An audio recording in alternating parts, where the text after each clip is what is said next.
Pues alabar a Dios. ¿Cuántos dicen amén? Gloria al Señor.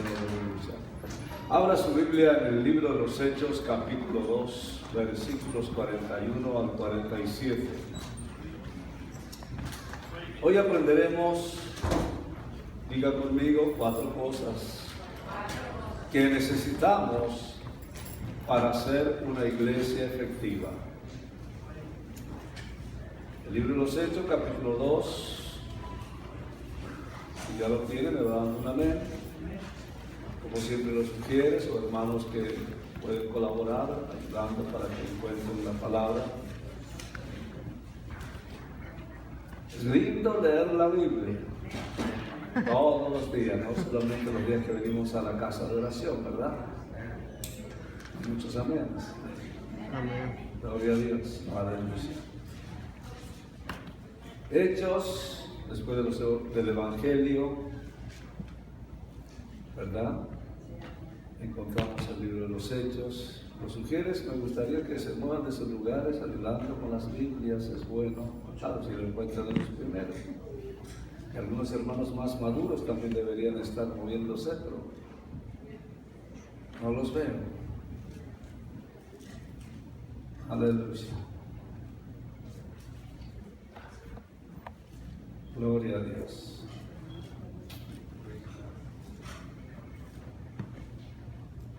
Alabado sea el Señor. Hechos capítulo 2. Dice así la bendita, siempre viva, eterna palabra de Dios, la cual leemos en el nombre del Padre, del Hijo y del Espíritu Santo. Versículo 41. Así que los que recibieron su palabra fueron bautizados y se añadieron aquel día, diga conmigo, 3,000 personas. Y perseveraban en la doctrina de los apóstoles, en la comunión unos con otros, en el partimiento del pan y en las oraciones. Y sobrevino temor a toda persona, y muchas maravillas y señales eran hechas por los apóstoles. Todos los que habían creído estaban juntos y tenían en común todas las cosas, y vendían sus propiedades y sus bienes, y los repartían a todos según la necesidad de cada uno, y perseverando, diga perseverando, unánimes cada día en el templo, y partiendo el pan en las casas, comían juntos con alegría y sencillez de corazón, alabando a Dios y teniendo favor con todo el pueblo. Y el resultado dice, y el Señor añadía a la iglesia a los que habían de ser salvos. Amén y amén. Qué linda palabra, ¿verdad? Señor, te pedimos que esta palabra tuya nos ayude para poder ser la iglesia que tú quieres que seamos. En el nombre poderoso de Jesús te lo pedimos. Amén. El pueblo de Dios dice amén. Amén. Bienvenido Espíritu Santo. Aleluya. Yo siempre he tenido la inquietud, el deseo, el anhelo de que la iglesia sea una iglesia poderosa, una iglesia evangélica, una iglesia que evangelice. Y aquí en este pasaje tenemos el cuadro, la exposición de primera mano. ¿Cómo era la iglesia en sus comienzos? ¿Cómo eran los primeros cristianos? Si usted quiere saber cómo es una iglesia, cómo eran los primeros cristianos, lea el libro de los Hechos. Y esta iglesia comenzó después del Pentecostés.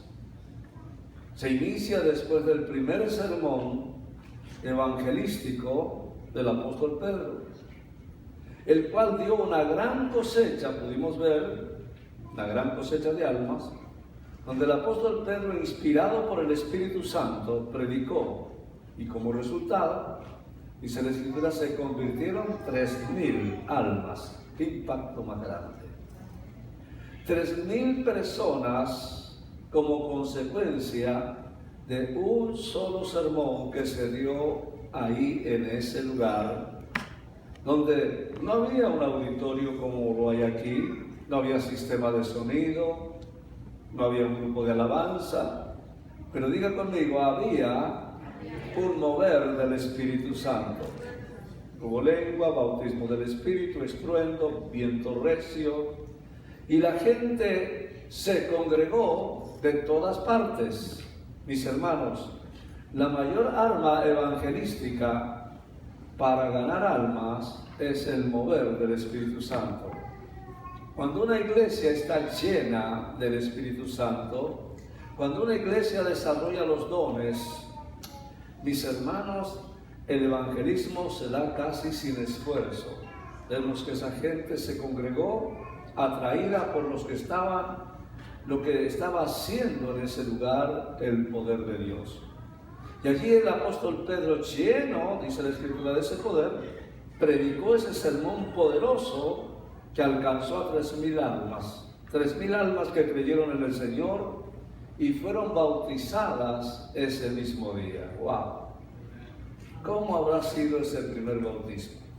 Increíble. Dice el versículo 41, así que los que recibieron su palabra fueron bautizados y se añadieron aquel día como 3,000 personas.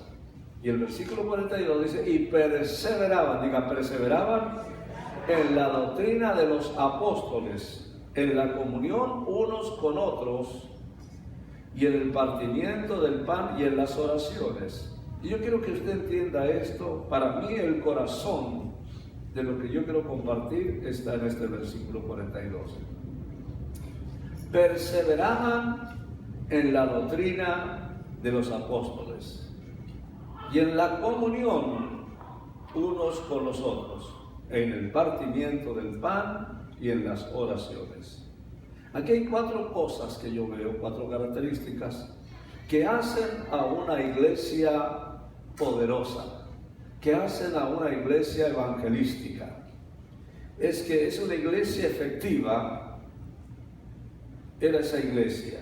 Y podemos ver cómo esta iglesia se constituía en una iglesia que Dios usó para esparcir las buenas nuevas del Evangelio. El versículo 40 que sigue, el 43, dice, sobrevino temor a todas personas y muchas maravillas y señales eran hechas por los apóstoles. Todos los que habían creído estaban juntos y tenían en común todas las cosas. Y vendían, dice, sus propiedades y sus bienes y los repartían según la necesidad de cada uno. Es decir, al reconocer a los otros creyentes como hermanos en la familia de Dios, los cristianos de Jerusalén, mis hermanos, se comunicaban y la forma en que lo hacían, que todos se beneficiaran con las bendiciones de Dios. Es una tentación cuando poseemos riquezas materiales, apartarnos los unos de los otros, porque cada uno quiere cuidar lo suyo, supliendo y disfrutando en nuestro pequeño mundo. Pero como parte de la familia espiritual de Dios, tenemos la responsabilidad de ayudarnos mutuamente en cuanto sea posible. Es decir, la familia de Dios trabaja mejor cuando sus miembros lo hacen juntos, cuando los miembros se aman los unos a los otros, cuando los miembros se respetan, cuando están unidos. Dice aquí, perseveraban unánimes cada día en el templo y partiendo el pan en las casas, comían juntos con alegría y sencillez de corazón. Aleluya. Digo, cuando usted se congrega, lo hace con un mismo sentir, un mismo pensar que sus hermanos. Cuando usted se junta a comer, lo hace con alegría, con sencillez de corazón. ¿Puede decir amén? Porque esa es señal de una iglesia que le agrada a Dios. Dice, y alababan a Dios y tenían el favor con todo el pueblo. Y el Señor añadía cada día a la iglesia los que habían de ser salvos. Qué tremendo ejemplo de coinonía nos da la iglesia de Jesucristo en el primer siglo. Es decir, que si queremos ser una iglesia de poder, Debemos usar el manual de Dios y ver cómo Dios se estaba moviendo en el comienzo en la iglesia neotestamentaria, y lo hacía de una forma pura, poderosa. Y ahí estaba esa gente que había estado con Cristo, esa gente que había estado con los apóstoles, esa gente que se integraba como los primeros discípulos y estaban ahí saturados por el mover del Espíritu Santo, y los dones estaban en acción. Pregunto, ¿usted está saturado por el mover del Espíritu Santo? ¿Usted está viendo los dones en acción? Porque cuando hay el saturamiento del Espíritu Santo y hay el mover de los dones, Dios acciona, empuja hacia adelante su iglesia. Amén. El libro de los Hechos, mis hermanos, nos ayuda a que veamos cómo el poder o cómo era el mover de Dios en su iglesia, cómo sucedían las cosas. Así aprendemos de ellas. Y dice que resultando sobrevino temor a toda persona. Muchas maravillas y señales eran hechas por los apóstoles. Habían sanidades, liberaciones, manifestaciones del poder de Dios. Y todos los que habían creído estaban juntos y tenían en común todas las cosas. Eso lo dijo el versículo partido, tanto que vendían sus propiedades, sus bienes, y repartían a todos según la necesidad de cada uno. Perseveraban unánimes los domingos. Dice así la Biblia: cada día en el templo y partiendo el pan en las casas comían juntos con alegría y sencillez de corazón, alabando a Dios y teniendo favor con todo el pueblo. Es decir, que el resultado de todos esos elementos juntos daban que el Señor añadía cada día a la iglesia los que habían de ser salvos. ¡Qué eficacia evangelística de la iglesia! Se veía lo que estaba pasando, porque la gente ve, la gente observa, la gente de alrededor se da cuenta lo que hay dentro de nosotros. Y cuando la gente ve que entre nosotros hay amor, entre nosotros nos soportamos, nos amamos, nos respetamos y estamos unidos en un mismo pensar y en un mismo sentir, la gente quiere conocer lo que tenemos.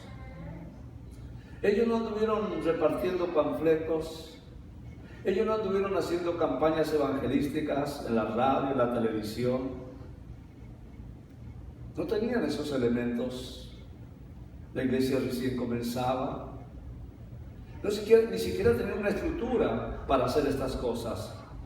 Pero como consecuencia de su vida interna y de estar fluyendo conforme a los principios del Espíritu Santo y de su palabra, el Señor añadía cada día a los que habían de ser salvos. Es decir, que cuando la gente veía la vida de sus creyentes cambiadas, ellos también querían eso. Yo siempre he creído que el mayor instrumento evangelístico no son las campañas, pese a que las hemos hecho, no son los recursos tecnológicos que nosotros adoptemos, y aunque esas son cosas buenas, pero sí hay algo. Y lo que más atrae a la gente es tu vida, tu testimonio, el testimonio de los hijos de Dios que perseveran unánimes en el templo, que parten el pan en las casas, comen juntos con alegría y sencillez de corazón. Es algo que la gente ve y que el mundo lo da y que la iglesia del Señor tiene para dar. Porque cuando los de afuera ven que nos amamos, que no hacemos acepción de personas, que tenemos un mismo sentir, un mismo pensar, como dice el apóstol Pablo, esa es la clase de vida que atrae a los inconversos.